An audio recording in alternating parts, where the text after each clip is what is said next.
Fuel the jet.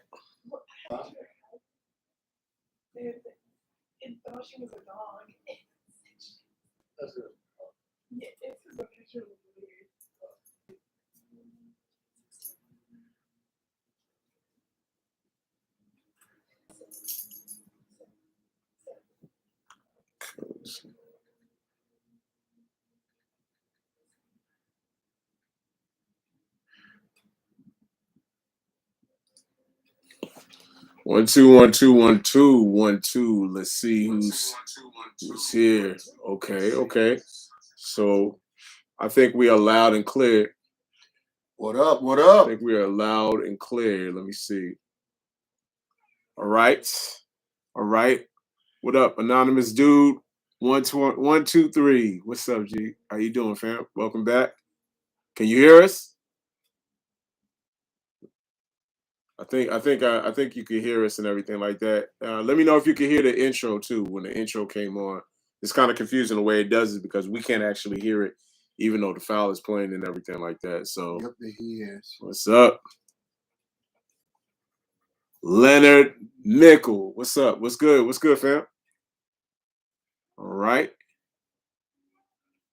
Cerrone Games Go. I'm not even sure if I pronounced that right, but I want to make sure I did. Yo, what's up, fam? Yeah, thank you very much. Loud and clear. Basically, you guys seeing what the title is. I'm gonna let a few more people roll in. But we are doing a recap of San Diego Comic-Con after a 2-year-long hiatus. I can't even believe that it was 2 years. We're sitting there holding on to those tickets since what 2019. Yeah, 19 is when we acquired them. Yeah. Crazy. First go round. Yep. Rolled them over.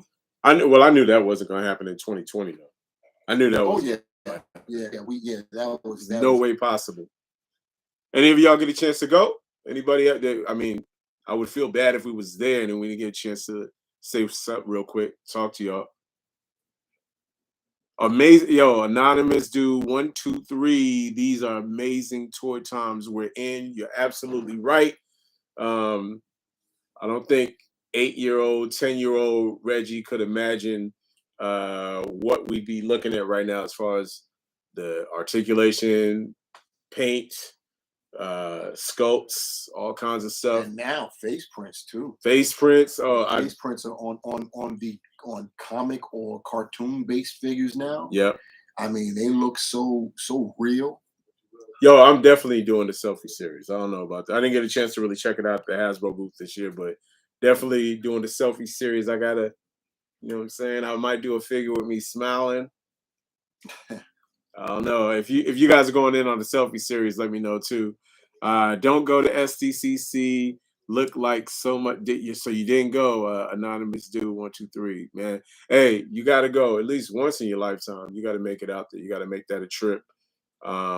We were fortunate, like Ruck was even saying, we held on to the tickets since 2019. 20 got canceled. I knew it wasn't going down in 2021. I didn't see it opening up, and then kind of at the last minute is when we started getting words that it was going to be actually active. And then even the companies like Hasbro, especially Hasbro, and we kind of got an inside track. We got friends that it was like kind of last minute that they were going to end up actually, going to be a presence there, and not even a big presence like they normally are. So, what's up? No, fam, what's good? I was just showing my son all the stuff he got. Oh yeah, go ahead. Hey, real quick. Hold on. Hey, Jermaine, I gotta get you. I gotta let all the other geeks and nerds out there. This is my homeboy. What's up, fam? What's up, Comcast fan? Am I saying it right, Comcast it's fan? You Toys Noise and action figures, but Toys Noise and action figures fan. This is one of my best friends from growing up. From we go back to '88, the golden age of hip hop. And I caught my homeboy picking on somebody on a school bus one day, and I was like, "Hey man, don't be doing that. Yeah, and then he had respect for me after that. So big respect for this guy. Always used to check me back in his day. I ain't checking like that. I was the Bobby Brown of the crew. Look around. Oh, wow. Look around. Anyway, it's always fun. That's love right there, because that's my boy. He's out here visiting from DC right now. We grew up out here in Southern California. My bad. Let me catch up on what everybody is saying right now. So it's incredible. Absolutely. Anonymous is definitely incredible. Motu is back. Cerrone Games Go. Word. Motu is definitely back, bro. I'm sitting right next to my my Castle Grayskull classics and my classic Snake Mountain. So it's Incredible. all, yeah. Always incredible. Thank you, fam. Yeah, I love every time I walk in here, before I leave the house every day, I gotta walk in and go, yeah, I can't believe I got that. It's dope. And the Unicron that I got on top of my D12 cabinet back there. But yeah, so it felt good to get back to SDCC this year. It felt a little eerie, felt a little surreal because of the times that we're living in. Then on top of that, I'm not gonna lie, before the week even got started, I could not get myself to be really excited about it because of just so much uncertainty. You didn't know if Hasbro was going to be there or not, then you didn't know what the exclusives would be and if they were going to actually have exclusives. And you didn't know if they had exclusive, you're going to be able to get your hands on one because either they were just doing QR codes or, the usual how much supply they're going to have every day they're actually on hand, on deck. So there was a lot of uncertainty. And then we're not even factoring in the big elephant in the room, COVID-19. And the craziness is going on in the world right now with mass shootings every 5 seconds, every other day. So it was weird trying to get back out there and going, I'm going to be around about 100,000 other people. And I haven't been around that many people. None of us have really been around that many people in so long. Right. But then a couple days before, I started getting a little bit more like, okay, I feel good about this. So, I can't wait. Let me get out the house. Let me have a little fun. Ruck was definitely in my ear every day, letting me know what the new reveal was and what the new exclusive was. So, man, it was actually pretty dope. Did you want to go into what was more surreal about the experience for you, Ruck? What was eerie for me was it just didn't seem. It was a lot of people. Let's not get it twisted. It was still packed, right? But having gone prior, if you exclude the 2 years, no one went. Obviously, 9 straight years. You get an idea of how packed it usually is, and it seemed like it wasn't as packed, right. And that's a testament to some people actually refunded their badges back, right, or they went to the that little bogus November. What was it called? I don't know, something last year, right? And so that lessened the people, and there were no anybody that played the refund game. Comic-Con did not have some type of registration drive to fulfill those tickets. Right. They just went into the ether. So that there was a gap. And to me, I don't know if it was because subconsciously I knew there was a gap, so I told myself it wasn't as packed. But to me, it seemed like it wasn't as packed. I know I had most of the days. I was blessed to go all 4 days: Thursday, right, Friday, Saturday, Sunday, and most of the time I had no problem navigating through, walking up and down. Most of the time I have to click in my downtown Manhattan mode. When you walk in the street, and it wasn't like that. It definitely wasn't like that. No, not at all. Yeah. So that's what was surreal, what was eerie to me. Other than that, the other thing that was eerie to me was, as a result of the prior 2 years, you still had a lot of people who we vibed with. Right. They didn't show up. There were a lot of people, both vendors, content creators, that didn't make it this go round. Yeah, it felt like a reunion of sorts that was missing a lot of people. like like Ruck was even saying, normally you have to get your downtown Manhattan, and I've made that walk plenty of times and squeeze through and get in where you Right, fit right, in. And right. this year, that's why you guys saw this is actually the first year that I actually was able to put on a mask. Like if you guys tuned into my IG or the recent video that I posted of my coverage from Comic Con, like you saw, I had a Megatron mask on like the whole day. Really, the only times I took it off was really when I was trying to film something and make sure I could see with my camera.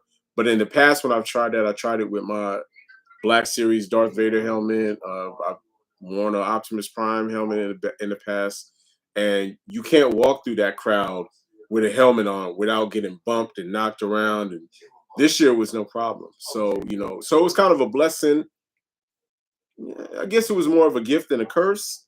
Um, but with that being said, because there was less people there, and you're right, anonymous dude 123, it was actually maybe about 3/4 full, maybe about 75% of what the capacity normally is. It did feel like there was a 20-25% drop off of people actually there. But nonetheless, it was again a little surreal because it wasn't the normal experience.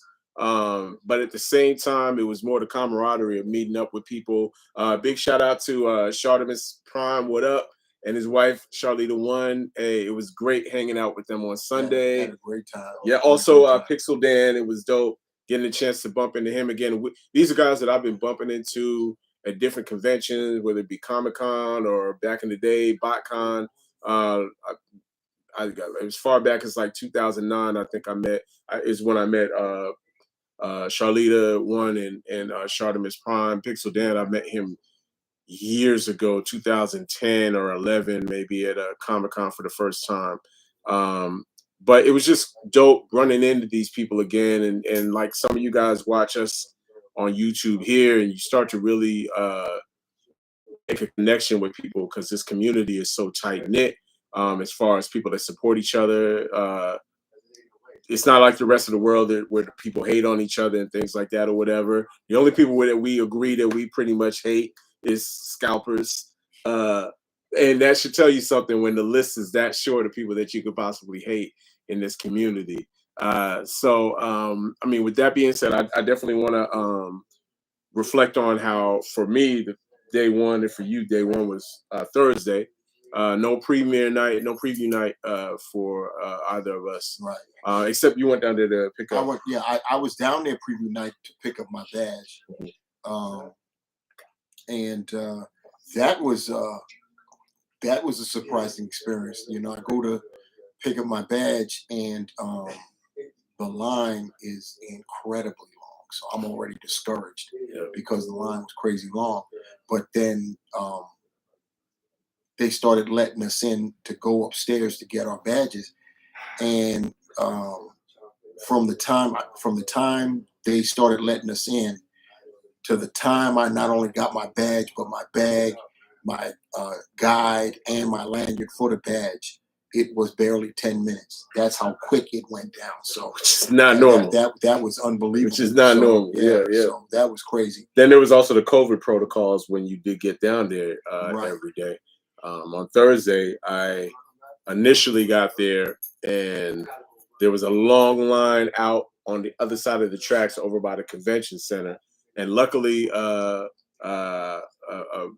ran into one of the security guards that basically looked out and was just like, "Nah, if you go right across the way over to the Omni, walk right in there, that's a way shorter line." And sure enough, like he said, it was way shorter. Yeah. Had to go in there, show them my proof of vaccination, or if you had been tested negative for COVID within the previous 72 hours. I had my proof of vaccination, my booster, whatever. I showed it to them. I was in and out in not even two and a half minutes. So that was actually pleasant. Um, got inside the convention center. If you guys watch my last video, you see that footage where I'm just getting inside and everything. And Thursday again, Hasbro booth is the main spot that we go to. We love Hasbro, Marvel Legends. And that's to answer Thyroid 77. I saw your question there. just waiting for an opening to. Oh, favorite respond. booth. My bad. So, Yeah. Favorite booth. That's actually our hub. That's our epicenter. We always return to the Hasbro booth, and venture out from there. I'll go to my panels. But that is the hub. Yeah, that's where that's every day we meet in there. And there's a lot of people, like you said, we got friends that normally we're meeting at the Hasbro booth because we enjoy so much of the brands, from Marvel Legends to Transformers to G.I. Joe, Classified series, but they got so many brands that we're really into. I really real quick. I know the question was about which is the favorite booth. Right now, Super 7 though has the essence of what the booths used to be, and I say that because Super 7 not only has a store right down on 8th, and they only got 2 brick and mortar locations, San Francisco and San Diego. San Diego is right off of 8th. That's only blocks away from the convention center. And they have the booth inside of the Comic-Con. And when you go to their booth, they hand you the list, checkoff list of what you would like to purchase from their exclusives that they're selling inside of the convention center. They pretty much had everything the whole weekend. I don't think they sold out of anything. Dude, I found out today, this morning. I was absolutely astonished at the news that I found out. I don't know if you knew already, just, it slipped your mind to say anything. But the San Diego store, Super 7, they converted the store for the con. Oh, I knew about that. To a doggone Cobra recruiting center for that was, and I mean, and it's such a genius idea. And every year they do a pop-up shop at a shop they already have. So technically, it's a pop-up shop, but it's more of a theme pop-up than a pop-up shop. But it's just created the way they do it, and that you could tell it's for fans by fans. If I knew that, I would have rolled down there. Like I said, I was there. I thought I had mentioned it. Like, this morning was the first I heard of it. Oh, I didn't. Yeah, you're right. I didn't say Cobra Recruitment Center, because every year they do a theme. But I was more saying if I knew they would, because I meant to go pick up Chitara for the Ultimates, for Thundercats Ultimates. And totally slipped my mind because my mission was that Motu 40th anniversary two-pack. But I think we were talking about the G.I. Joe Ultimates and how they only had the comic book version back available as their exclusive.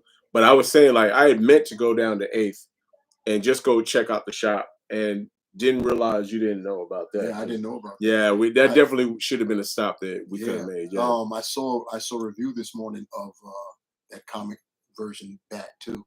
It comes with a crap load of accessories. It's crazy. Yeah, of course, the packaging is nice. You'd be tempted to get 2. Just one to open and one just to look at. But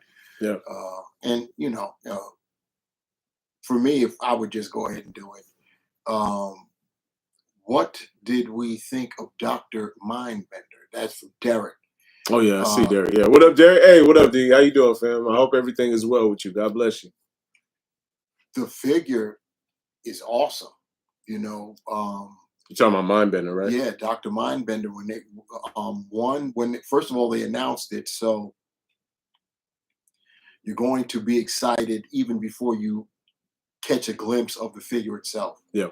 So you're going to have some type of positive bias simply because you're getting the figure, Dr. Mindbender, and of course, if you didn't let the QR code or the website frustrate you, but when they showed the figure. Go ahead, keep going. They showed the figure sometime prior to the con. Got glimpses of the figure prior to the con, and they even allowed people to purchase on preview night. Like I said, the figure is awesome. It looks like it's got great accessories. The sculpt is all that. The issue is, Hasbro totally dropped the ball on how to distribute, the whole purchasing thing. They totally dropped the ball on that. They played the QR code game, and that was bad enough. So I'm like, okay, I accept. Got to play the QR code game. Go there, we don't have any more QR codes. Won't have any until tomorrow morning. I get there the next day, Friday. I get there too late. Now they're piecemealing the information. Now they're saying you got to be there between 9 and 10 to get the code. Right? Why didn't you say that before? You know, and they also made it seem like you get the QR code. What the QR code did was you can go on the post site and look for Mindbender, and also was part of that was Boba Fett in Disguise of the Black series from Star Wars. And you can look for those items all you want. You won't find them. The QR code, it was like a hidden room. So you get in, and sure enough, Mindbender and Boba would be there. Limit one per customer, just one of both, one per customer, right? So the issue with that is it wasn't starting at 9 like they said. You know, I was waiting. For it to happen so I could make the purchases, and was having issues even with the QR code initially because I had the Pulse app downloaded on my phone, and whenever you engage, you try to or use the code or click a link because there was also a link available. Come to find out, the app was inhibiting, prohibiting someone from getting through. And the wild thing was, it was the app. It had nothing to do with what platform it was because it was stopping me from getting through. I told him about it. It stopped him, and he's iPhone. I'm Android, and we're doing the same thing. So so platform had zero to do with it. It was all an app issue.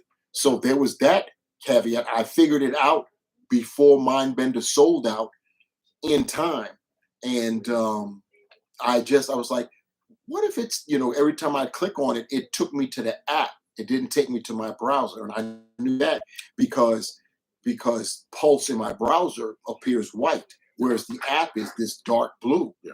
And so I knew it was the app. So I said, what would happen if I just uninstall the app? So I did that, clicked it, took me right to the page, the landing page. I managed to get mine, and it was wild because I let him know. I called him and let him know about it. And then after I let him know about it, I refreshed. Mindbender was sold out. Right. Just like that. I got in under the gun. So there was that. But the problem with that too was they didn't start that until 10:15. They initially said at 9. Yeah. You get the QR codes and you can get in and make your purchases. And even Emily, who's the marketing chick for Classified, she even put that in an Instagram post.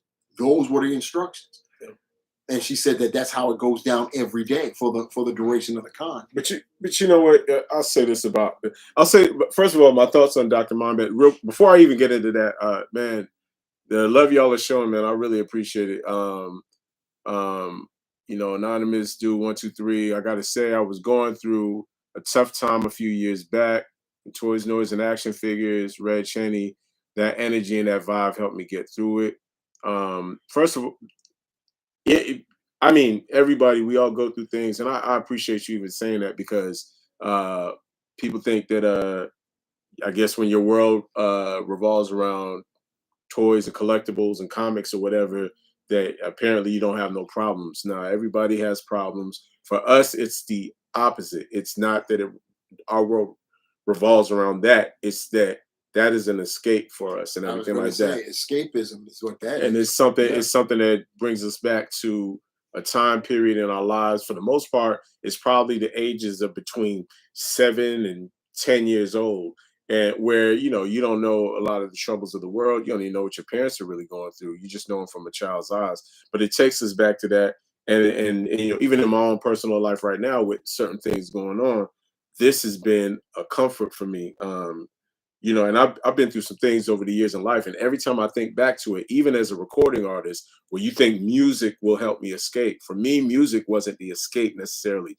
I could put my energy into it, but it didn't really heal the same way that collecting did. That having people in the community like y'all I mean, like I can run into random people from different walks of life in the toy aisle and get into a conversation with them, and all of a sudden we know each other, and we all, it doesn't matter where we're from, it's like we're from the same place. Yeah. So I appreciate you saying that, fam.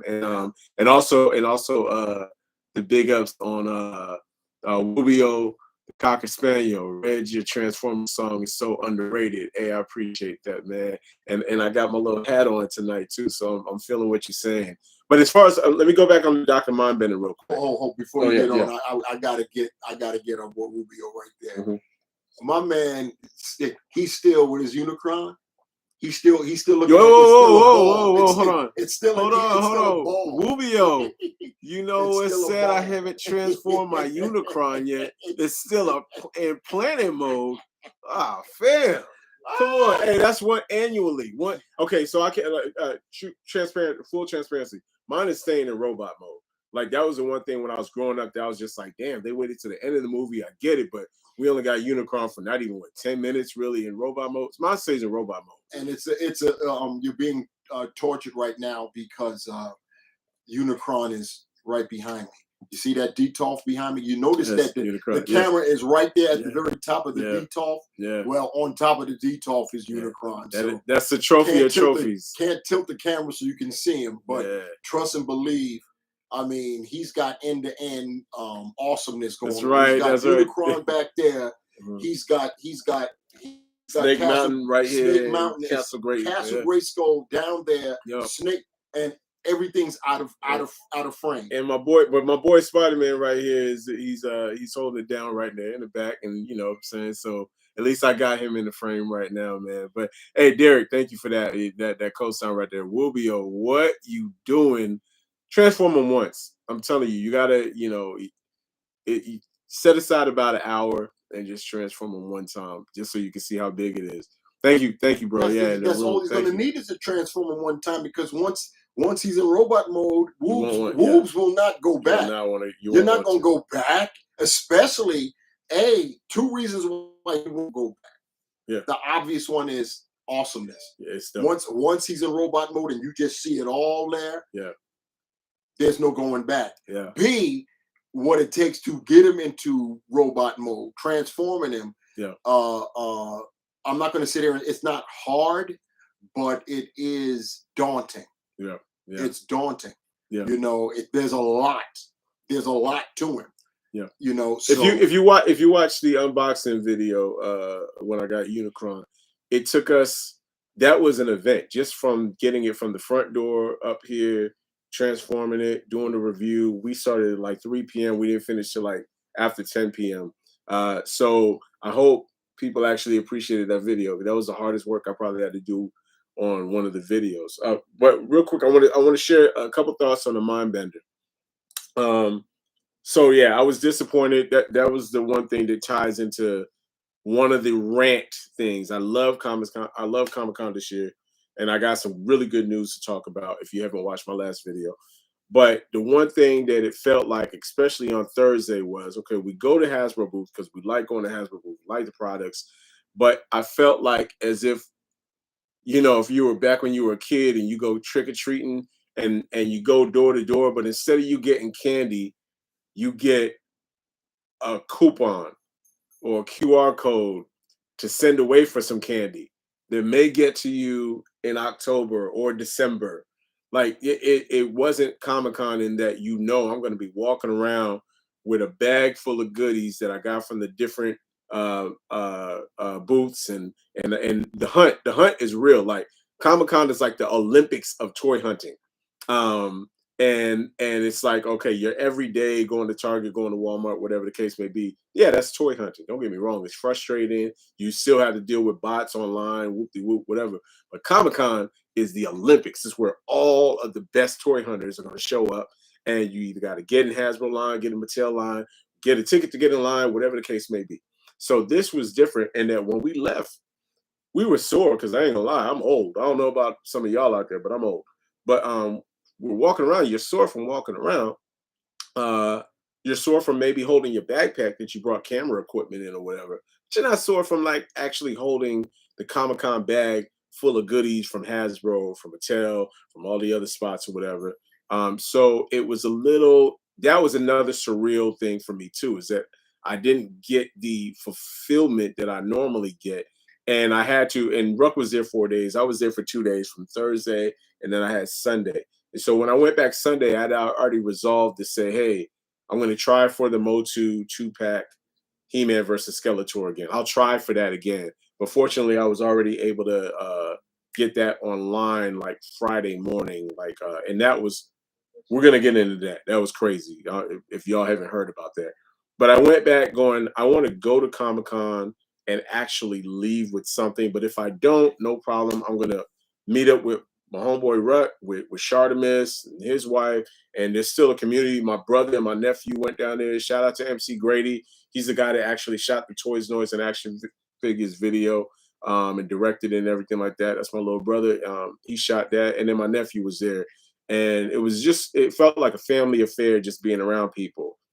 But with that being said, I was disappointed that I did not pick up a actual Dr. Mindbender from Hasbro at the Hasbro toy show. Or thing for that matter. That also led to the feeling of the eeriness and a blueprint, if you will, that we follow. Yeah.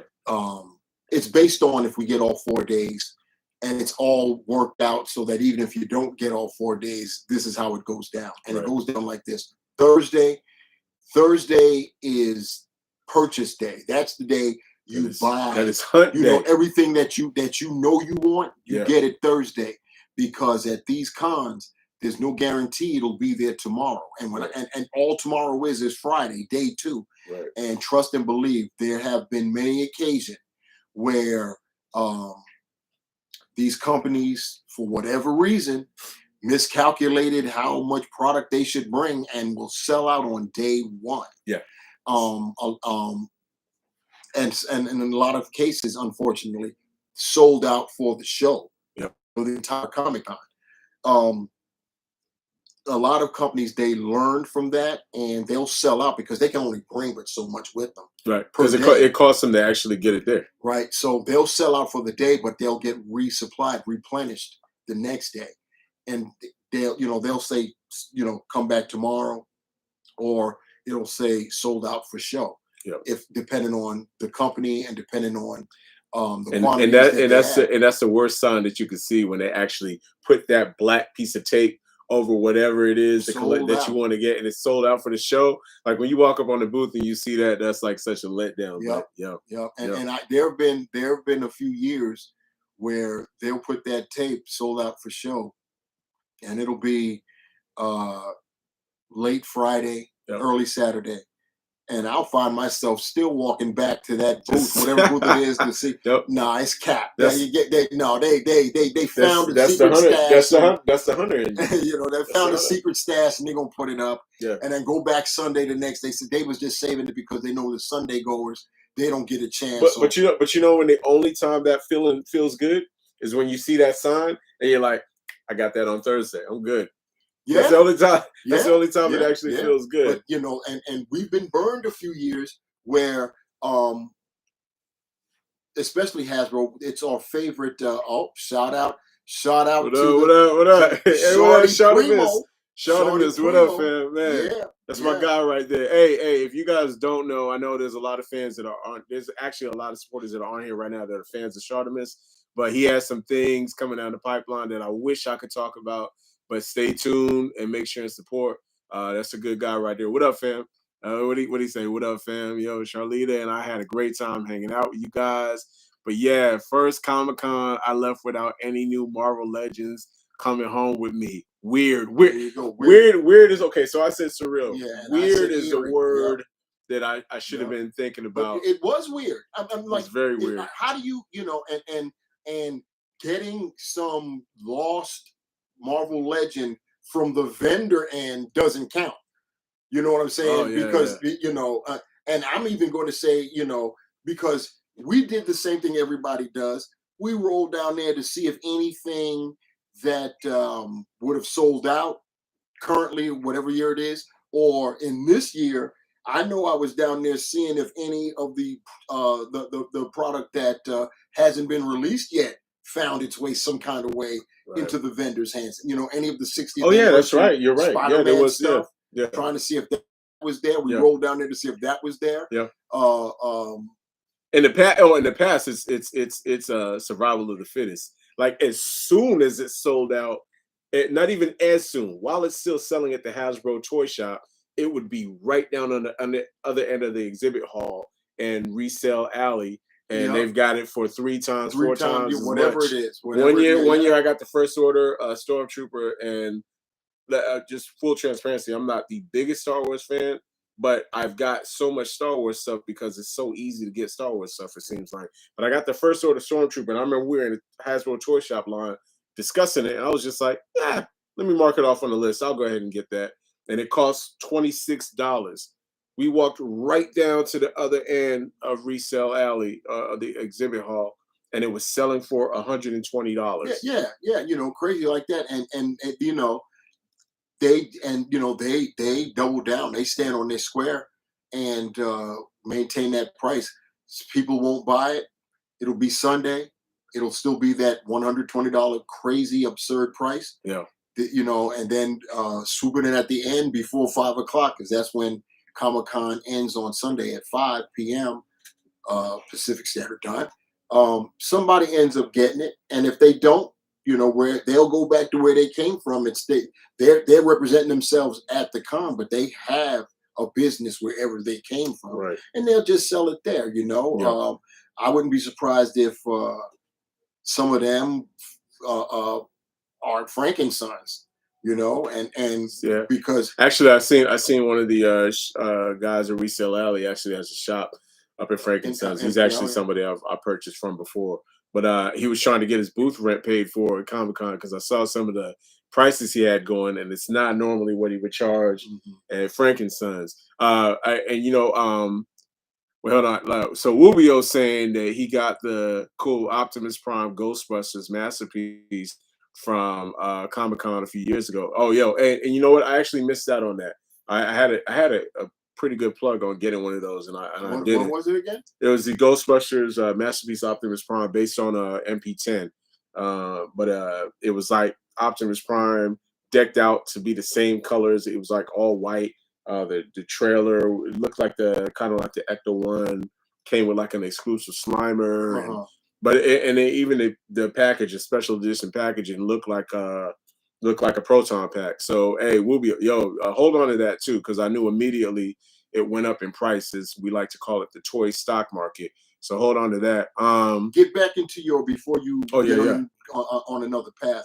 Finish your thoughts on Monday. concerning Mindbender, because Okay. you were heading in a certain direction. Oh yeah. So for Mindbender, that was one of the ones. There were two, like we say, like neck and neck for first place, second place. There was Mindbender from Hasbro. There was the He-Man Skeletor 40th anniversary pack from Mattel, which they actually had at the convention. But every day you went there, if you were in that line after 10 a.m., it was going to be sold out for the day and eventually for the entire convention. So you had to try your luck online, which went really fast. But as far as Mindbender was concerned, I loved the way it looked. I love the way the sculpt. It reminds me of Crocmaster, how if you have the 3.75-inch vintage figures, they look just like the vintage figures, except better paint, better articulation, better sculpt. The packaging, the premium packaging with the DNA snake logo and his lab and everything is creative and ties in with their upcoming PostCon Serpentor, which I will be on the lookout for because I need that in my life, because there's wants and needs in life, and that's a need. But anyway, so the Mindbender, the way they did the rollout with the QR code on Thursday, there I think they were trying to figure it out too. There were a lot of disappointed people there because I didn't get there till afternoon on Thursday, which is my bad. But I got there in the afternoon. They said they were out of the QR codes for the morning, and that the next morning, Friday morning, you could try your luck online or back at the Hasbro booth to get another QR code, whatever case may be. I know by Sunday, when I was back on Sunday, they had a bunch of the QR codes to give out. I think they were giving them out all day Yeah. for Mindbender and for the all black Boba Fett. It was. I wish I could have let people know that I did say at the beginning of the stream when we started talking about Mindbender and Boba Fett, that whole situation, that on preview night they actually had a link for you to get to that landing page that I refer to it as, Right. so you can buy Mindbender and or Boba Fett Wednesday night. I found out about it too late. What I did realize though is that you didn't have to wait for the QR code. That link worked the entire 4 days. Because that's how I got in. I never had a QR code. Right. I used that link from Wednesday night. Oh yeah. So when I was able to hop on to get the extra, because it was like one per, and you know what I'm saying. So when it ships, that's Rux extra. But yeah, you're right. We ended up not even using a QR code. So I ended up picking up QR codes, couple QR codes on Sunday just to have as souvenirs to remember that experience. It's not like I'm going to actually use them, but you could tell. Companies like Hasbro, and I know Hasbro has been moving in a direction with the new CEO. More profits. And if you're on any of the fan sites, every time they post something about quarterly profits, they're making record profits. And Hasbro is usually the most proactive about price hikes almost annually, probably for the last like that straight. We've seen some price hikes. I could be wrong, but give or take. Actually, it was their prices for the action figures had remained static for a long time at $19.99. Oh, that's right. And unless it's some online retailers like Big Bag Toy Store would be $22.99, but they stayed static too. Whatever the set price was, stayed that way for years. Then last year, 2021, over the summer, near the end of the summer, they raised the prices to that $22.99 as manufacturer suggested retail, $22.99. Right. And then next thing you know, not even a year later, the prices have just blown up out of the water. $24.99. They're still $22.99 at places like Target, but they've blown up. The deluxe figures have gotten ridiculous. Right. And crazy numbers too. Like you understand $29.99. You may not agree with it when you look at what you get. Right. But that makes sense. $29.99. It's $30. What is this 33.99 for 33? What number is that? But am I wrong? Every penny counts. But am I wrong to think that companies like Hasbro are looking at import companies like, let's say, Bandai, let's say Figuarts, Mezco. Mezco is domestic. Oh, they're domestic, but they got the soft code, they're premium. But when they look at these other companies, they're probably looking like, hey, they're charging like between $80 and $100 for a 6-inch, 7-inch figure. Why not? Which leads me to give a special shout out to Mattel. Mattel produces one of my favorite lines of all time, Motu. Masters of the Universe is one of my favorite lines. They even did Solid and brought in Sunman officially into Motu. And every time I go look at a Motu Origins figure, they're asking between $15 and $18, if that. Their Masterverse figures are $21, $22, somewhere around there. Even a couple years ago, I bought like the super giant T-Rex from Jurassic Park, and they only wanted $50 for that. I got the Walmart exclusive one with the extra battle damage on it and the actual sound chip inside of it. I remember, and that one was $50. I got that too because of you. Yeah. And you know me, my head is always thinking I'm nowhere. I mean, I'm a straight up novice, neophyte, amateur, whatever you want to call it, when it comes to articulated comic book art, but I do try, and the wheels do turn. Right. And the one thing about that Tyrannosaurus Rex is it was in scale. Oh yeah, that's It right. was Yeah, in scale. It was 1/12. So that Rex is 40 inches long. with the 6-inch figures. And so it works right. So Yeah. I had visions of Kazar. And remember Kazar and T-Rexes on. I mean, you can paint that bad boy and get it for what's her name, Moon Girl. Yeah, Moon Girl. Moon Girl and Devil Dinosaur. Yeah. Like a dinosaur could go with any toy collection, any franchise. So Hasbro, the Marvel team, did that several years ago. Short, you still in the chat? He said, "Oh damn, Hammond Collection T-Rex feels like $150 piece as opposed to $50." You're right, and that's what we were saying. Like it was just like if that was a Hasbro figure, good and well, it'd at least be $99. That probably would be a HasLab, to be honest. Yeah, and it's wild because you just got through saying that Hasbro, they'll look at these other companies and say, why not raise the prices? But we can also use that argument against them in reverse, the same argument. Right. McFarlane toys, which are larger scale, still $19.99. So what's up? Unless you're talking about the big figure, but the Killer Crocs and the Lobos and the Dark Sides of the world. But even then, those figures, they're going to cost more. Right. But they're regular, which is standard 7-inch, still $20. Right. Still $20. And I believe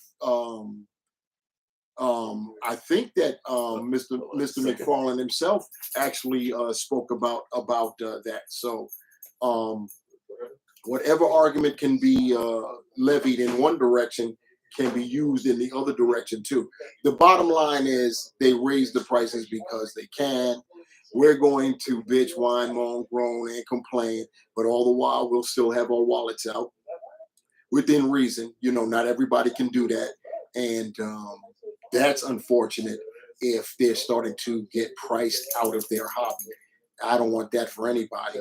I wouldn't want that for anybody. Not everybody can get everything. I'm kind of blessed where me being the neurotic completionist that I am, I can more or less get what I want, whenever. Not everybody can do that. People have families, and especially the last 2 years with the hardships that we've all had to face, people had to make sacrifices, compromises, give up something. And a lot of times what's given up is the thing you love. So, which are hobbies. But with these price hikes, it really is. It's a hard pill to swallow. Even for me, I'll look on a site and I'll see that a case of figs costs $200 now, for 8 figures. And I'm like, wow, that's just crazy. That same case, not even 2 years ago, cost about 140, 150, and now it's 200. So we'll do what we can, while we can do it. But he's up there trying to do both, entertain his boy and maintain this. So I'll keep it rolling, see if I can continue to run my mouth and not run out of things to say. Back to the Mindbender. We still haven't finished with Mindbender. The way how Hasbro dropped the ball with how they did it, that much is obvious. It's not the first time Hasbro has done what I classified as effery with this. Not 2019, the last year prior to our 2-year hiatus. That's the actual first year they went to this QR code method. And then it was, prior to then, they used to give paper tickets or wristbands, whatever. And you had a time frame, like a half hour, you get a wristband, it would be for 4:30 p.m. And, you go in there and you have from 4:30 until like whatever to make your purchases and bounce, right? Well, they did the QR codes back in 2019 and the same policy. You had a time frame. Only Hasbro themselves didn't adhere to the policy. People were rolling in whenever they wanted to, because I never, I tried to get a ticket one year, and that I'm not even going to get into that debacle. So I come to find out that same day that I couldn't get a ticket, that after 5 o'clock they let Gen Pop in. So that's how we did it from that point on. So we were under the assumption that come 5 o'clock or shortly after 5, anytime before the con would close, that we'd be able to roll up in there and make our purchases. But that didn't happen on that Thursday because they allowed people who had QR codes, they would be all day, literally all day until the shop closed. It was unbelievable, and no one that did not have a QR code could get in all of Thursday. And then the funny thing is, Friday, that was a done deal. No QR code, roll up in there. Or if there was, it was for a short period of time.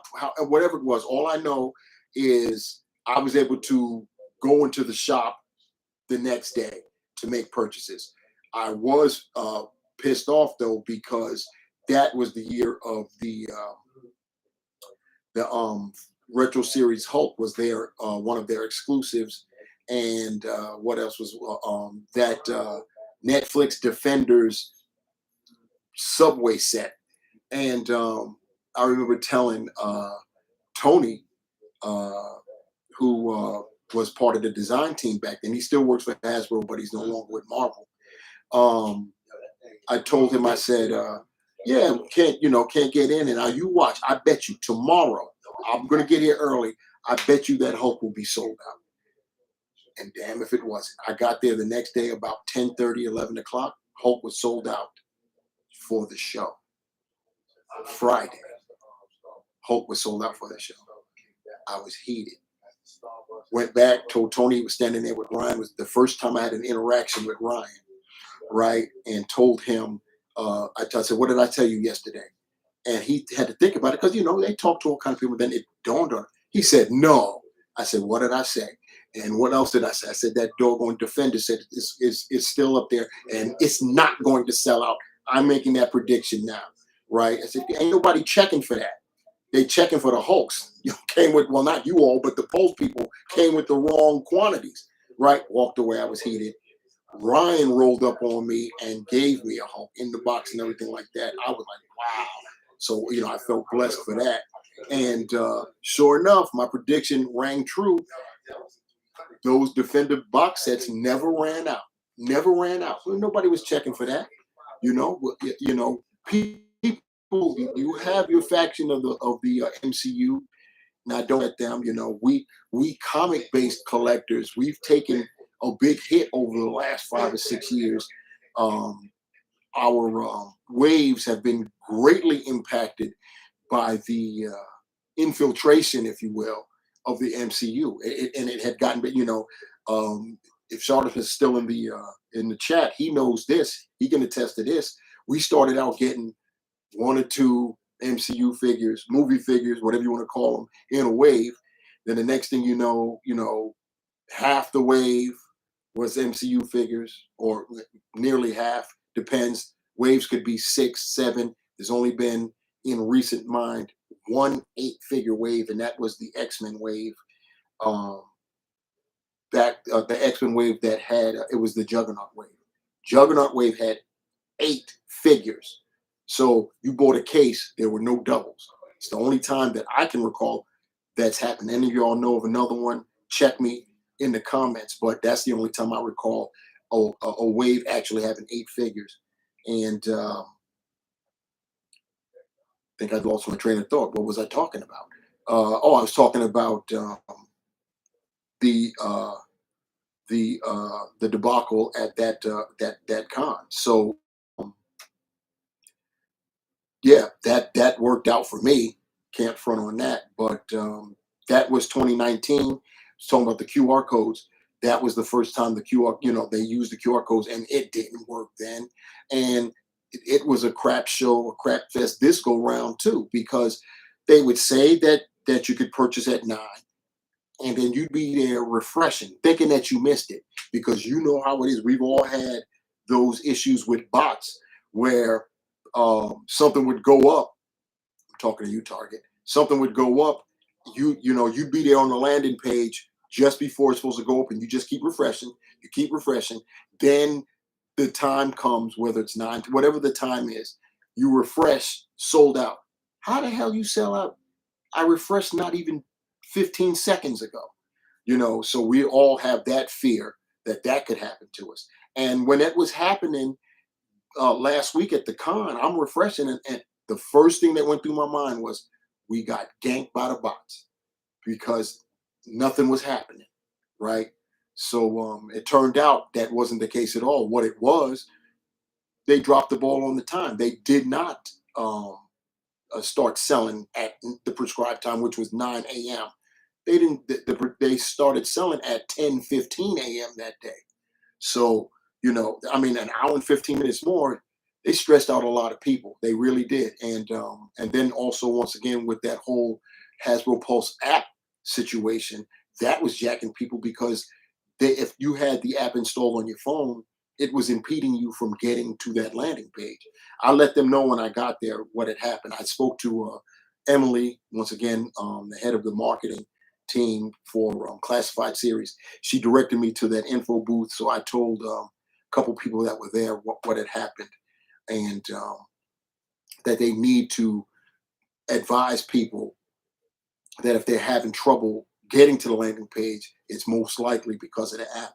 Uninstall the app, get there, make your purchase, reinstall the app if you want to. So that's what I did. Only haven't gotten around to reinstalling the app. I don't really use the Pulse app. For me, that Pulse app is problematic. It's not user friendly to me. It's real difficult to navigate trying to find product. So, small loss. If I need to reinstall it, I will, but I have no need. If I want to purchase something and I'm away from my laptop, I just go on my browser on the phone. It's the same thing because that's what I ended up using to get Mindbender anyway, was the browser.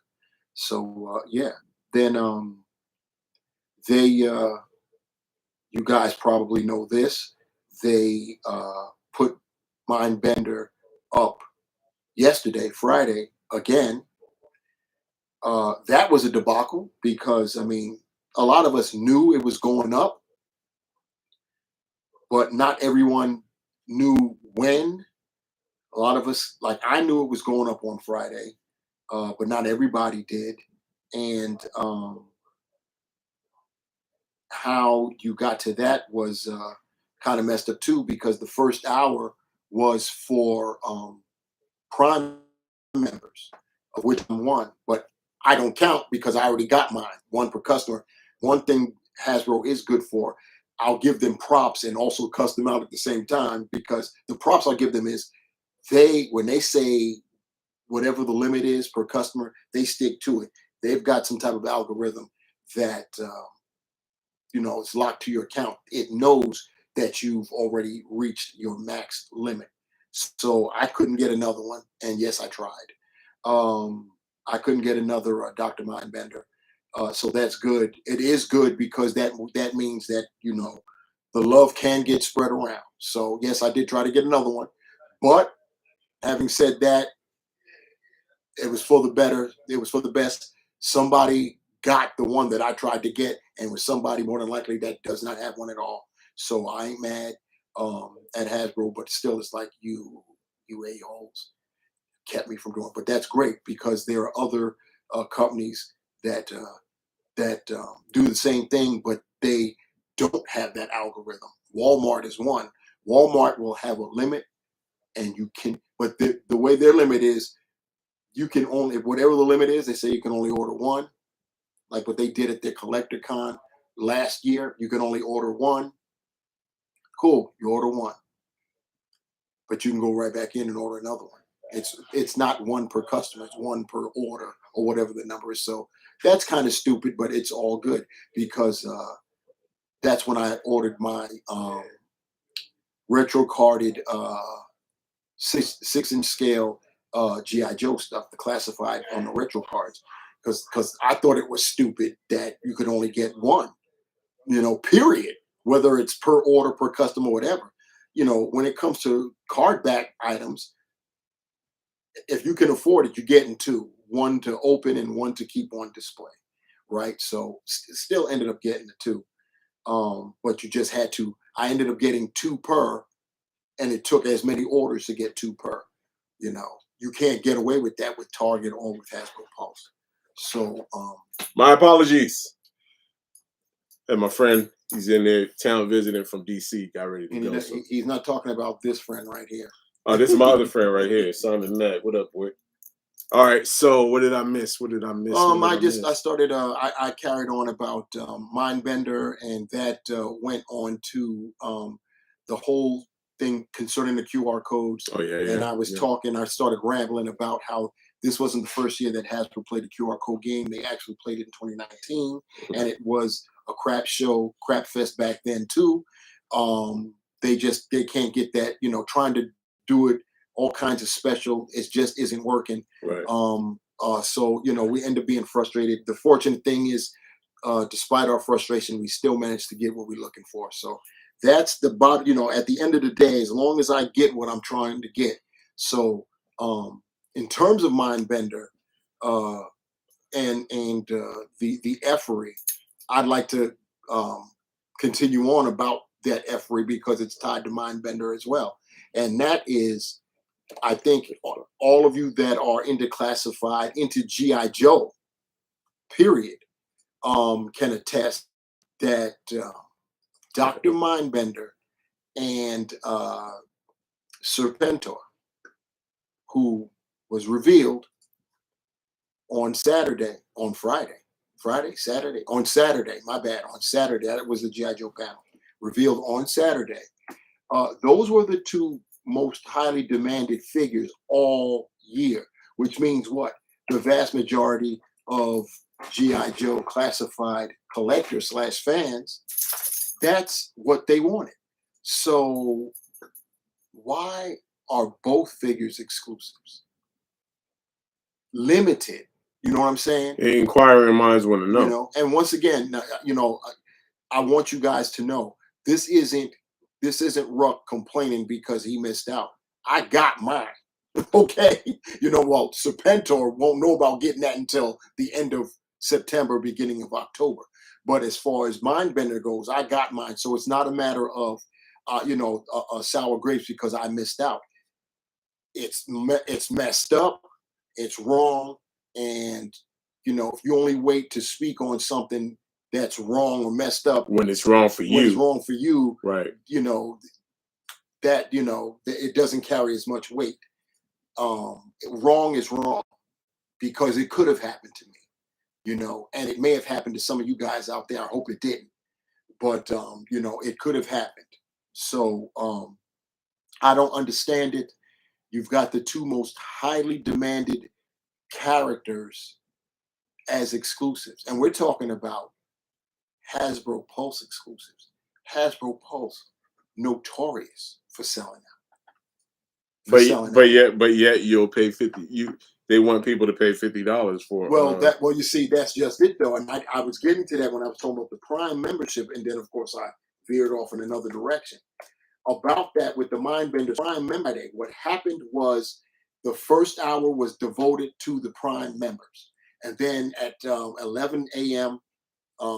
Pacific Standard Time, it would be open to Gen Pop, right? Well, what happened was Mindbender sold out well before it even got to Gen Pop. The Primos took Mindbender out.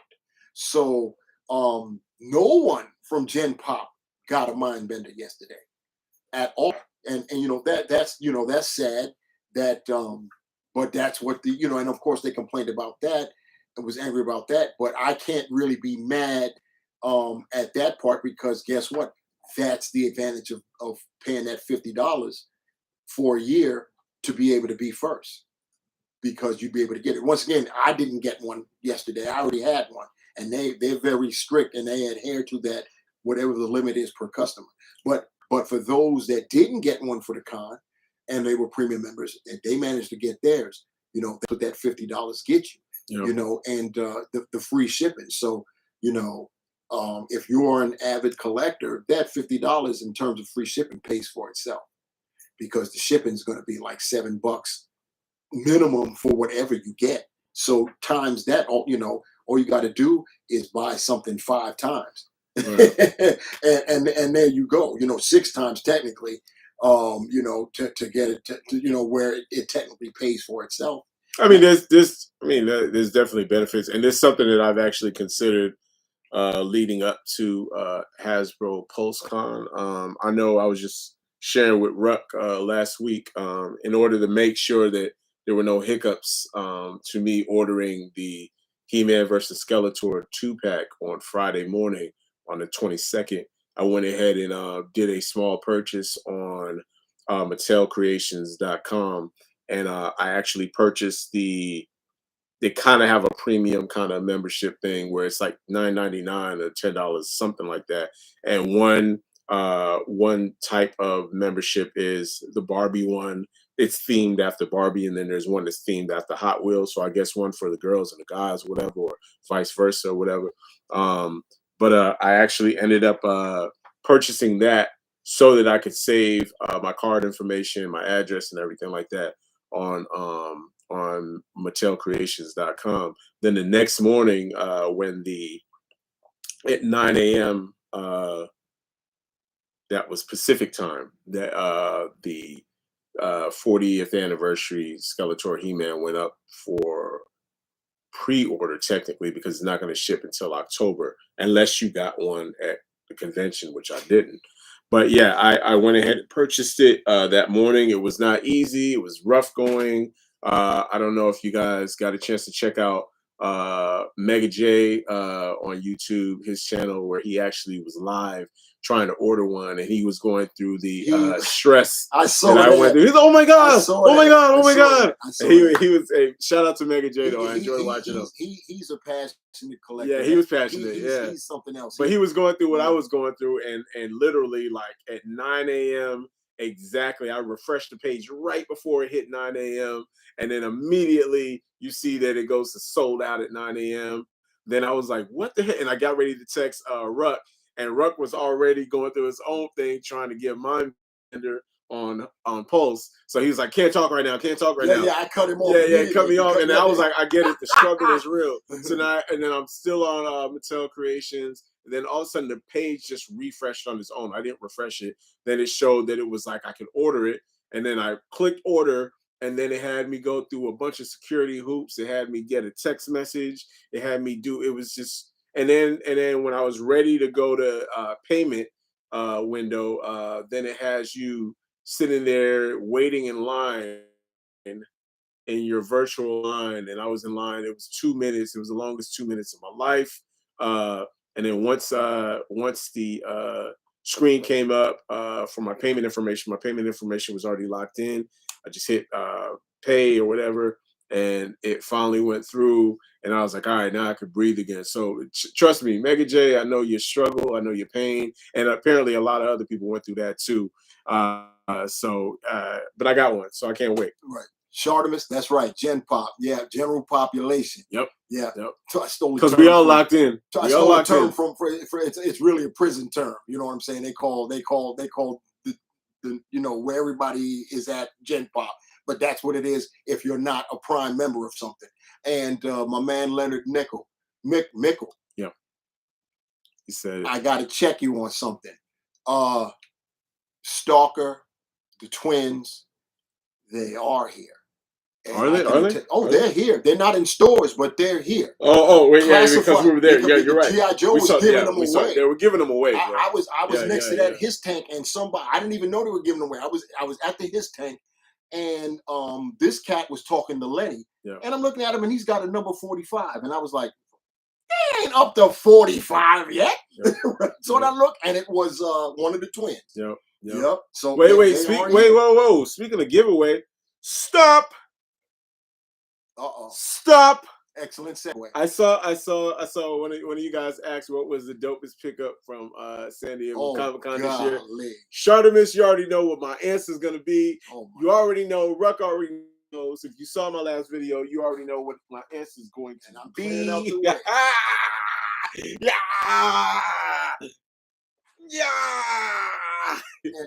And let me tell you something. This was not an anomaly. This year, and I don't know, I'm sure other booths, other companies were doing the same thing, but this year, return to Comic-Con for Hasbro. Yeah. Hasbro went all out. Right. They were giving away. They wasn't just giving away token freaking Thor Love and Thunder figures and stuff like that. Dude, they were giving away. They were giving away Star Wars. The Star Wars team were giving away lightsabers. Those lightsabers the cost Force almost effects. $300. Yeah, they were giving away Force effects. They was giving away helmets. Yep. This right here that Reg just showed you, $750. If you guys, and that is actually retailing for $750 and signed by Peter Cullen. Yo, okay, so you guys see that helmet right back there, right to Rukkus, right there that I'm pointing at right there. So that's the Modern Icons Optimus Prime helmet with the light up eyes and the voice recordings from Peter Cullen. That was one of the prizes that Hasbro was giving away at the I got blessed with an Amazing Fantasy first appearance Spider-Man, courtesy of Ryan Ting. Big up, shout out to Ryan Ting. Shout out to Ryan. You can see that review on my channel, The Rukkus. Shout out to Dan Dan also. Shout out to Dan also from Marvel Legends. But yeah, so this year, okay, so we ranted issues with the QR codes. We talked about not being able to walk out of things from, let's say, the toy shop or Mattel running out of certain items early. But I when I was there on Thursday, I only went 2 days this year. I only had tickets for Thursday and Sunday. And I do remember that one of these staff at Hasbro with the Transformer brand, we were having a conversation, and that staff member told me, hey, on Sunday we're doing a trivia game about the 2007 Transformers movie. You should come back. And I was like, I'll be here on Sunday, but I was thinking nothing of it because I was just like, I like that movie, but do I like it enough to win a trivia game and probably win a pack of Transformer cards or something small, kind of a grab bag kind of prize? I'm good. And if I do, I do. If I don't, I don't. Anyway, fast forward to Sunday.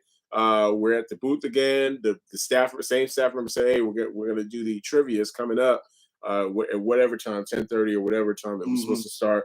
And then Ruck was over there, and Ruck was like, hey, they're getting ready to start. You might want to go over there.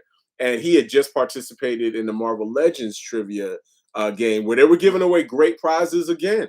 Great prize. They were giving away first appearance, PulseCon 2020 Hellfire Club sets, and I believe those were $120, $120. Like I said, they wasn't just throwing out BS. They had double figure over the course of the whole con. Double figure, not out in stores yet. Right, they're not out in stores yet. Yeah, crazy. I know I'm not gonna say his name because he may not want me to put him out there like that.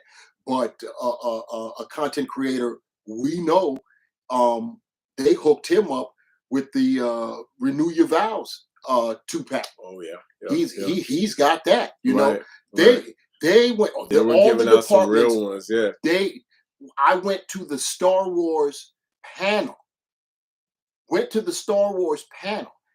And everybody that was on the panel when the panel started, they came out. All of them was waving, waving lightsabers. Hold on, you see, Shadow Mrs. comment. I bless you guys with my free figures power. You probably did, bro. You probably did, because I never got that kind of luck in my life. I should have hung out with you when I went to go play the lotto the other night. That's what I should have done. But yeah, Ruck's right, man. The prizes that were given out were off the chain. Yeah, were unprecedented. They gave out 10 sabers at the start.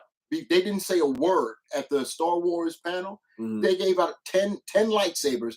Little girl next to me got one, and it wasn't one of those. It was the $280 lightsaber. Right. You know, and shout out to Shartimus. I know that was what I believe he's inferring to is a lot of people just assume that Shartimus and other content creators, all they do is get broke free off product. With free product. That's all they do. And yeah, occasionally they do. Sure, I got blessed, and I got blessed with something. But the biggest come up for me was talking to Ryan Ting, and I told him, I said, maybe this time next year, if I'm lucky enough to get into the con, that I'll be on the side, giving an interview, because I started a channel last year.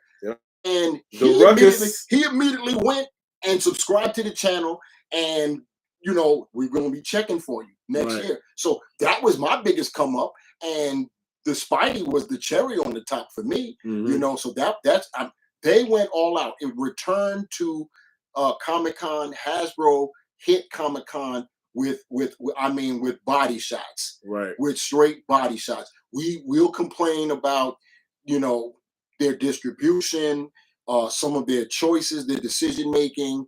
How come you didn't include Screaming Head with Siren, not to mention Shriek, which is amazing because for the most part they have the same body, they have similar power sets in terms of vocal powers, and yet here we are, we have no Screaming Head for either of them. We'll call them out on stuff like that, but you have to give them their flowers when they deserve their flowers. And for Comic-Con, they got busy straight like that. Yo, they did. Actually, when I participated in the trivia game, actually it took Ruck like twice to tell me to get over there.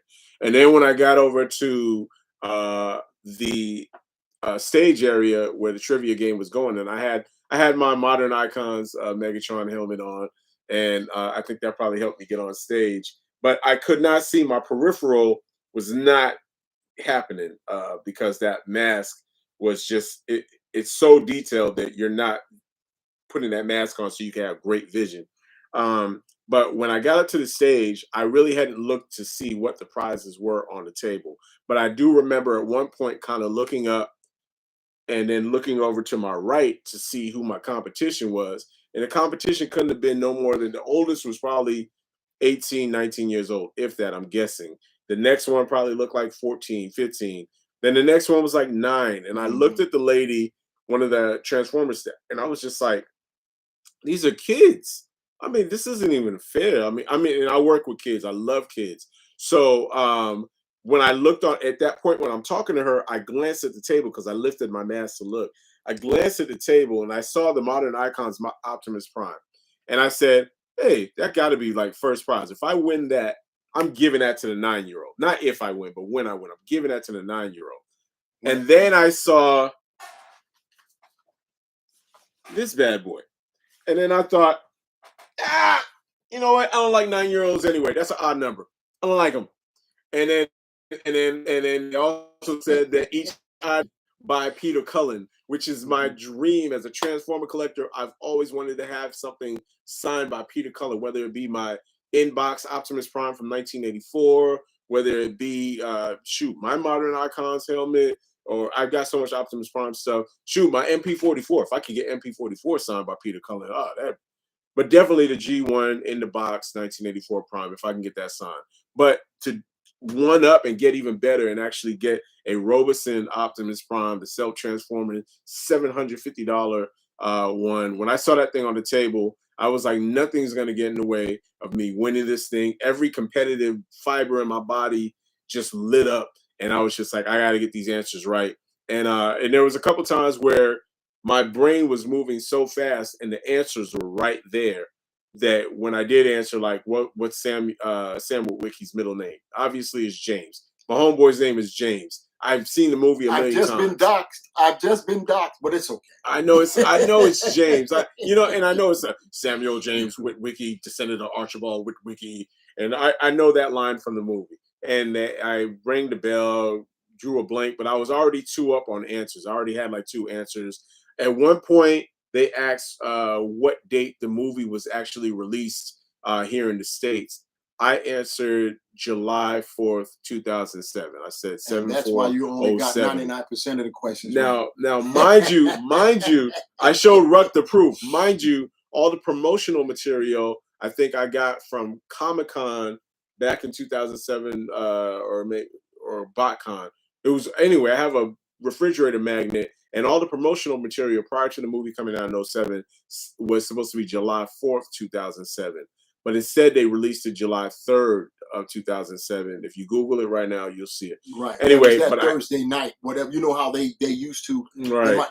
The evolution to how movies get released now, which is crazy because technically the official date was that 4th, but they used to try to get in one show at midnight or 11:59. So it probably was like 11:59. So that technically made it the third.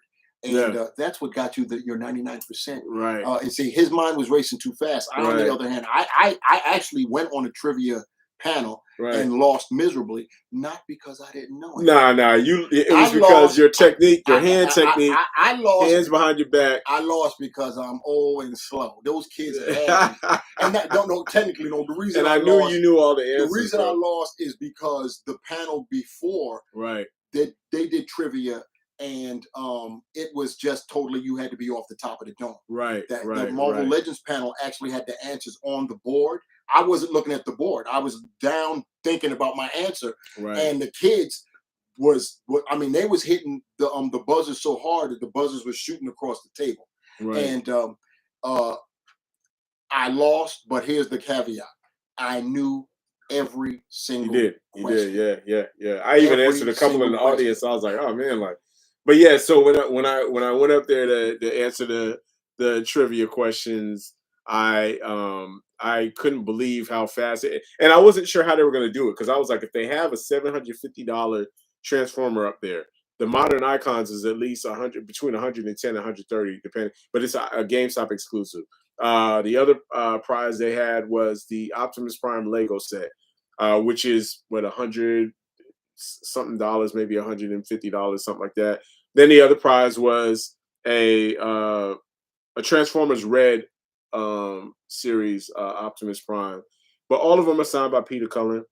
And in my mind, it's like the amusement parks, those little pop-up amusement parks, carnivals or whatever, where they're going to give you the small prize for the first round, and then you got to keep going, keep playing. They let you pick immediately. Like I got 3 right after my third right answer, which was what kind of phone was briefly brought to life in the movie, and we all know it's a Nokia, and they're from Finland. They're not Japanese like John Turturro thought it was. But anyway, so I actually answered the question, and because they were like, go pick your prize, I had to take off my mask and go, wait, what? I won? This is over? Like, are you serious? Go back and watch the video. If you haven't seen the video, I have it posted on my YouTube page. You got to check it out. But I'm so shocked that it's over and I get to go claim my prize, my trophy, that I actually had to take off my helmet and look around and look at the audience to get some kind of verification that I won. That is real. And he wasn't going to do it. He wasn't. I was not going to participate. I prompted him because, once again, I don't have the knowledge of the Transformers that he has, but what I do know is big toys. When I say right, I saw a few big toys on that table, and he was like, I already got them. I said, so what if you already got them? They signed by Peter Cullen. Right. That's what counts. Yeah. You're not opening them anyway. Right. and let me add one more thing. I know we were talking earlier about people going through things and how we really support each other in this community. That morning, even though I went on Thursday, Ruck doesn't even know this. I did not plan on actually going on Sunday. I actually was just like, I don't know if I feel like leaving the house. I don't know if I'm up to it. I, had a lot on my mind. But one thing I do every morning and every night before I get up in the morning, before I leave, before I even touch my phone or do anything, the first thing I do is pray. And then before I go to sleep, I pray. And I've been praying to be able to be a blessing to somebody else. So I appreciate the comments from Anonymous. And I swear, like it touches my heart, because I'm praying for that in order to be a blessing to somebody. When things aren't going well for you and you feel like you can't do it, the best way to get back in the game is by passing the ball to somebody else. It's by assisting. It's by setting a screen if you play basketball. Be a part of the winning process, even if you can't hit the shot. And I've been praying about being a blessing to somebody else. Anyway, long story short, I got a phone call from a family friend if I could take her mother to the San Diego airport, and she lives out in Riverside County where we live at. And so I said, all right, well, I'll take her down there. And since she has to be there so early, I have to go into Comic. That means I'll go to Comic-Con early. If I'm not feeling it, I'll leave early. I'm already going to be down there anyway. So, and then as we got down there and I dropped off at the airport, I still was in kind of man, I really didn't feel like leaving the house or being around people. But then I was like, but wait, you prayed to be a blessing to somebody else. You actually prayed for that. And I think you were just a blessing to somebody else. Go enjoy your day now. Just go enjoy your day now. And so when I got to the convention center, first person I hit up was Ruck. Next person I hit up was Shartimus, and just to see where they at, when we're going to connect and everything like that. And then I was able to kind of, because I felt like I helped somebody else out, that kind of got me out of my funk. And I was like, all right, let's go, let's go, let's go. Able to have a good time. And I think I ended up winning that thing before 11:30 in the morning.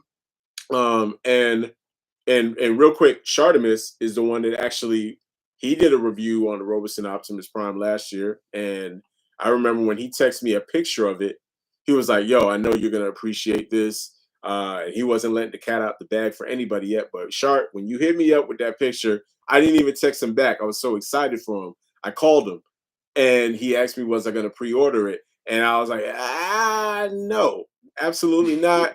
I can't afford that. It's not something, I don't consider myself a small spender when it comes to collectibles, but I've been trying to be more responsible about things and going, do you need it? And if you need it or you want it, what are you willing to get rid of to actually get it? In this case, I didn't have to get rid of anything and I didn't have to buy it. And I felt like that was just the collector gods, God himself actually shining down on me and then going, you know what, you deserve a little bright spot. So what is my best pickup from Comic-Con this year, or probably any year, except for the year you got me that Metroplex? Ruck got me, get his hands on the Metroplex from me, the Generation Metroplex. Yeah. The last time somebody walked around with something that large was back in 2012 when the Marvel Universe Super Helicarrier. Right. Doggone thing. Good Lord. And he was able to grab the Metroplex for me from the Hasbro toy shop that year.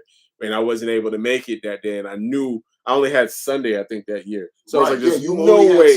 There's no way I'm getting Metroplex. Yeah, there was no way it's gonna last. But he grabbed that from me. And right now, in a close, if not first neck and neck photo finish, would be the Roberson Optimus Prime that I was able to win this year at Comic-Con and that Metroplex that year. So, man, to me, and I'm so glad. You're right. You did. I didn't know that about you on last Sunday. But here's the thing: it's so crazy how life works. You really wasn't feeling it. You wasn't going to go, and we already talked about this earlier in the week. Sundays for Comic-Con. Sundays are when anybody that's vying for badges in November, or if you're returning attendees in October, we already know this. Sunday's the easiest day to get. So it's the last day to sell out. Right. The order of selling out is always this without fail. Preview night, because they don't have as many badges for that. So that's a given. Saturday, Friday, Thursday, Sunday, in that order without fail, consistently. That's how it goes down. Sunday, which is the day that most can get, is usually, the families, they could bring their kids, they manage to get in, and they're in there for the Comic-Con, the San Diego Comic-Con experience. Right. They miss out on the panels, the celebrities, definitely miss out on the collectibles, the exclusives, because they're long gone by then for the most part. That's the day we're there just to get pictures of that. That's our photo op day. Yeah, photo op. But this year, this Sunday, and because Hasbro and I believe other companies, other booths, I'm sure they did their thing too. But like we said before, Hasbro's our hub. Hasbro made Sunday just as special as any of the other days. We got reveals. Yeah. We got that Wakanda Forever reveal on Sunday. Yeah. On Sunday, a lot of the content creators had already flown out. The She-Hulk was on Sunday too. And the She-Hulk was on Sunday too. Yeah, a lot of content creators had already flown out, going back to where they came from. Right. And they didn't get that word until they landed, till they touched down, got back. So that was absolutely wonderful. The giveaways that they did on Sundays was crazy. Like this right here, was a Sunday giveaway. It was crazy. And one way you know is like on that Marvel panel. That Marvel, one of the Marvel giveaways.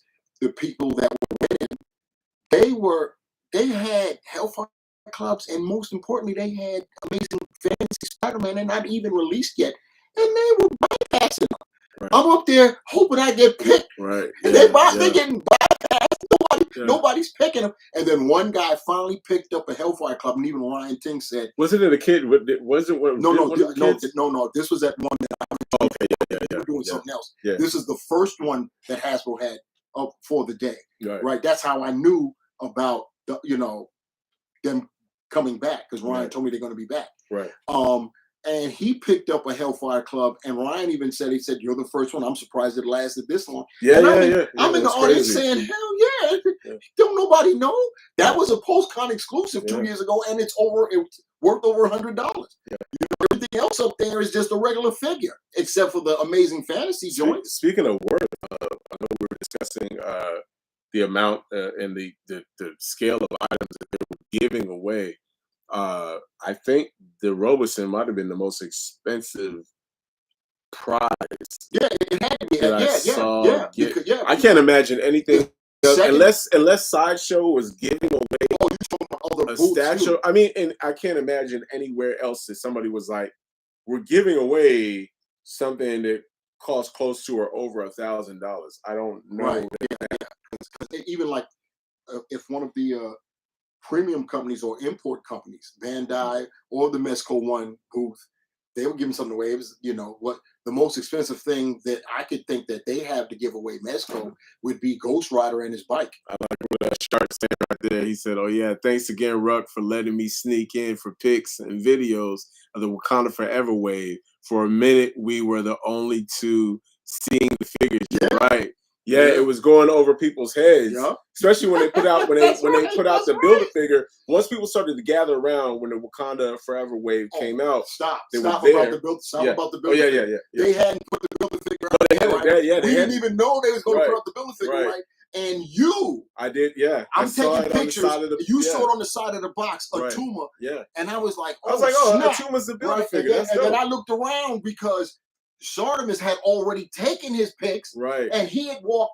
Luckily, he was still in the booth, right? I turned around. I said, Sardimus, do you know what the Build-A-Figure is Atuma? Yeah. Where he said, how do you look on? You got to look at the side of the box. It's on the side. I don't know if they wanted to reveal that yet, but it's revealed. It's on the side, because I don't even remember seeing Atuma in the trailer. I don't. No. But anyway, he was on the side of the box, right? So this was so funny because he ran to the outside of the booth, and he's like this, he's trying to look at he's doing what I used to do, and I'm sure we always do as kids.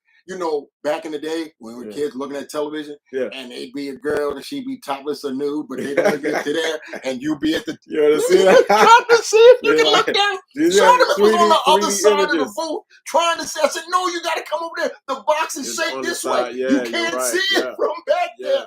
And then finally came around, but I think by the time he got around, Danny Boy went in the back, and Monique with her cute self came out there with the Tuma himself, right? And we was like, "Whoa!" Yeah. Yep. And that was a game changer right there, because I even saw where Sharp was like, "I got to reshoot it to make sure I have the Build-A-Figure in the shot, in the content that I'm uploading." Pro tip. But yeah, it was dope that on that day, on Sunday, when that's supposed to be the relaxed day. That's like your work day on Christmas Eve. Oh yeah, you know what I'm saying? Yeah. He Short giving you your flowers because you got Miss One. Oh yeah, Frankie Stein. Yeah. That's and you know what? To be honest, picking up that it was called Frankie Stein. We were calling it Frankenstein, and they like, what are you talking about? and it was dope to do that because again, this guy has stood in many lines for your boy and been like, yo, he hits me up. He's like, yo, they got the classified Major Blood, and they got the classified this whoopie whoop, or the year you got me the Metroplex. So it was dope to be able to return the favor. Because I got there that morning again, a day where I just didn't really feel like being there. And the first thing I did, I think I walked in there and I got the ticket for, and blessed with the ticket, by the way, Shark, just so you know. I didn't even have to get in line to get the ticket. I went towards one of the brothers that was doing security and was like, where's the beginning? Where's the end of the line for people that want to get tickets from Mattel? He just reached in his pocket and handed me a ticket. And I didn't have to stand in line for that. So I don't want that much credit for being able to get the Frankenstein. I just had to go in line to go get it. But it was a blessing to be able to do that. Too, because they were selling out of stuff. Fortunately, Frankenstein was still up, but they were selling out of stuff. The Ghost Rider, been sold out for the Hot Wheels. And Razor Crest finally sold out. Was it? Okay, yeah. It sold out on me because I finally decided, procrastinating all 4 days. Right. I may as well go on and get it. Right. And then while I was in line, it sold out. Right. That's on me. I can't even blame them. I had ample opportunity. I could have bought it at the con. Yep. I could have bought it off Mattel Creations. Right. But I was like, do I really want that? Right. You know, I kept putting it, but it looked nice. But the reason it prompted me was because I wanted to walk out of the con with something. Yeah. And I can't believe I walked out of the con. That's just the thing. That's just the thing we kept going over. I feel like a kid trick-or-treating and going to the door, and they keep handing me coupons going, now you could order your candy online. And I'm like, this isn't the same. I get dressed up and come all the way out my house and knock on your door so that I could get a QR code. But I am sure that Hasbro is trying to figure out their business model moving forward for Comic-Con because, take some of the fun out of it for us. I don't know. Maybe that's what it is. Who knows? All I know is that at least Super 7 is keeping that spirit alive. Mattel, you can tell they're on the fence. They might be trying to look towards doing something different for the future. But the biggest rant I would have about Comic-Con this year is, again, everybody didn't know how to feel, how we're going to get back into getting back #outside or whatever. And then at the same time, you have companies going, how much money do we really want to spend on a presence or a footprint in a convention center? Right. But I have a feeling with the next wave of MCU, with upcoming DCEU movies, this thing isn't going anywhere. It's not slowing down. If anything, guys like myself and you guys have watched this thing of ours grow exponentially over the years, and it's creating more generations of kids who are growing up that are really into it. To watch that many people participating in the Marvel trivia game and a panel that wanted to be inside the booth that day, and how many kids were participating showed me, I was just like, yeah, this isn't gonna slow down anytime soon. Those of us that grew up on these brands and these franchises, they stuck with us in our souls, and we grew up, and that's why there's an adult collectibles market now where they want to charge us exorbitant amounts of money. That market is not going to go anywhere anytime soon. And you're going to have more and more people growing up that are, young adults that are kids that are our age who are still going to retreat back to this escapism whenever you're going through something in life. This hobby, this thing of ours has truly saved my own life. And I can't say that enough. God put it in my life for it to be there for me as a source of comfort, but it truly has saved my own life. And I know it's done the same for you guys too. Anything else, Rut? As far as I already did my rant, so I don't need to rehash it. You all know the rant concerning the effery that was the Mindbender experience, and we're going to have a repeat performance with Serpentor. And I also ranted about how the two most demanded characters be made into plastic, and they do so, but they make them exclusives. So a lot of people, a lot of fans, a lot of collectors are going to be denied. That's still great with me. When it comes to that PulseCon, I'm not worried about getting Serpentor because they're going to do the same thing. If you're a premium member, you're going to get first dibs. So the only issue that I'll have is what will be the limit. Will they play that one game or two? Because I'm in for two, but they may only play the one game. I need that Serpentor though, which means I'll have to connive to get the second. So I'll have to connive to get the second one, but I already have that scheme is already in place. That's my backup plan all the time whenever Hasbro does their thing. So I complain. I already ranted about that. I gave Hasbro their flowers. The con was it was great. You know, I'm just recapping. Sunday, believe it or not, for me was the best day for the way how Hasbro treated everybody, the way the con treated everybody on the last day, for being able to hang out with my brother and my brother from another half of the state, talking about Shorty Primo and his lovely wife. I got to chop it up with Charlita One a lot. That girl is something else. She's I gave her flowers for being able to deal with Charlie's energy, because he's got so much energy.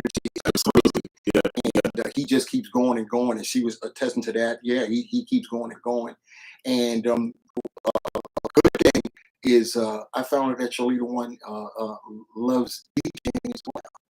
Oh, there you go. Yeah. So you know, no wonder she's so cool.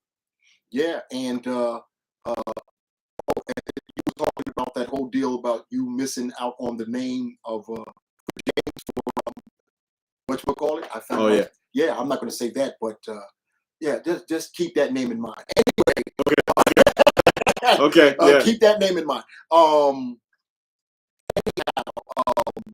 I don't really have anything else. The most I got now is to shamelessly plug myself again. If you want to see some reviews, I've got a channel that I started back in September, and it's slowly building. My goal was to get about 500 by the end of this month. I'm not going to achieve that goal, but that's all right. That's okay. I think I've gotten halfway there. I haven't checked today at all. I do know that my Amazing Fantasy review probably has hit 1K as of today. I'm sure it has. If not, it's only a few close from it. What is it? Oh yeah, that's it. I've achieved that's 1K. The Rukkus. It got to 1K. The Rukkus. So yeah, so that's always great for me when one of my videos actually exceeds 1,000 views. And yeah, so check that out. It's The Rukkus, THA space RUKKUS exclamation point. Just check for that and see what's going on there. And also, if you would be so kind, you could go to any of those videos. I got a link to my store, which is Chaotic with the K, Chaotic Entertainment and Toy Shop. Why is it Chaotic Entertainment and Toy Shop? The entertainment part is because, as I just stated previously, I'm a DJ, so I also offer DJ services on that site. But for the most part, it is a toy shop. I've got some stuff there. Check and see if there's anything you may want, and you can either get at me via that store or DM me directly. I've got all my information on my channel there, and yeah, that's enough of the shameless plug. It's never shameless. It's never shameless. Shameful? Nah. Shameless is I don't know, but I mean, it's never shameless when we are involved in this community. I'll tell you that right now. You know, you're already here, so you know what it is. Red Chinese Toys, Noise, and Action Figures. Man, we appreciate y'all hanging out with us tonight. Indeed, this was dope because, again, we had such a blast at Comic-Con. We wanted to do this recap and rant last Monday. Yeah. But I was having so much trouble with the technical difficulties, and as you can see tonight, I'm still working through. But I'm trying to get better at it. But I want to do one of these once a week, man, because I really enjoyed it, and hopefully you guys enjoyed it too. So with that being said, I guess we can get ready to sign off, Mr. Ruck. Real quick, let me get back to the main screen. Yeah, see if there's any last minute comments that you can address. Let me put that. There you go. Here we go, right there. All right. I joined the Ruck. There you go. There you go. Derek, subscribe. Thank you, Derek. For real, for real. Yeah. Anonymous dude. You no longer anonymous to me, my brother. Yeah, bro. So there it is, right there. Yeah. Proudful plug. That's right, Shark. Yeah. That's what we'll start calling it. Proud. And if I have to tell anybody to go to Shartimus Prime's channel. Oh, we'll find you on the street. We'll find you on the street. Yeah. You got to be in a cave under a rock. In Atlantis somewhere, where they don't have any internet. I mean, that goes without saying. That's go definitely go over there. If you someone who never slows down, go to that. And if you want to see the exact opposite of that, go to his other channel, the Russ Toys. Which, Russ, I got to tell you, I'll check out that channel, but I still can't believe that's you. I just can't. That's not you, dog. You being all reserved. Yeah. So I'm going to review this today. No, that's not you. Right. I want that hype. Hey. I want that hype. I want the vein popping in the head, Shartimus. That's Shartimus Prime to me. Nah, Shart, we need more Sud. Matter of fact. Real quick. I know I've been saying it, but trust and believe, I'm gonna be working on a project with DJ Rec, the guy that actually produced the music for the Toys, Noise, and Action Figures theme. That's my homeboy right there, my best friend. We are working on a project. The group is called To the Rescue, and we are going to be doing the Toys, Noise, and Action Figures album. That will be coming soon. I got to get to work on it. So if I can get some motivation from you guys, I would love it. But I cannot wait to get that done. And Russ, man, Sharp, we need you. We need you to throw some Sud, to sprinkle some Sud on there. Do your thing. Just let me know if you're gonna be around so I can bring my face shield. Absolutely. Come on. I mean, for real. I want to be so bad, but it's got to be with the face shield. I need protection. Straight. And as far as I'm not going to say any names here, but you know what would be good for your project? What's that? Oh, I don't know. A live drummer. I know a guy. Yeah, I know a guy. I'm gonna leave that alone for right now. About that a little bit. Yeah. I'm gonna leave that alone for right now. So this is not the time nor the place for such discussions. And you guys, we keep you on here alone, but proudful plug. Yeah, that's what it is. Proudful. Hey, yes. Fam, we appreciate you guys hanging out. Again, I want to try to do this like once a week. This was fun. We got more stuff to talk about because there's so much getting ready to drop, getting ready to come out. We're going into the fourth quarter pretty soon, so you know how that goes. The fourth quarter press is going to be beautiful with some things coming out. And then going into first quarter, we got some things dropping early 23. So, guys, as always, it's been Toys, Noise, and Action Figures. I've been your host, Reg Cheney, alongside my homeboy, The Rukkus. Ruckness Monster, Big Ruck D's. Yep. Ruck humming, coming at you. The Rukkus. Yes, sir. As always, be good to yourself. Show empathy, and you work hard. So open your toys. Why not? Play with them. Unless they're signed by people. Don't open them. All right, fam. Peace. Wow.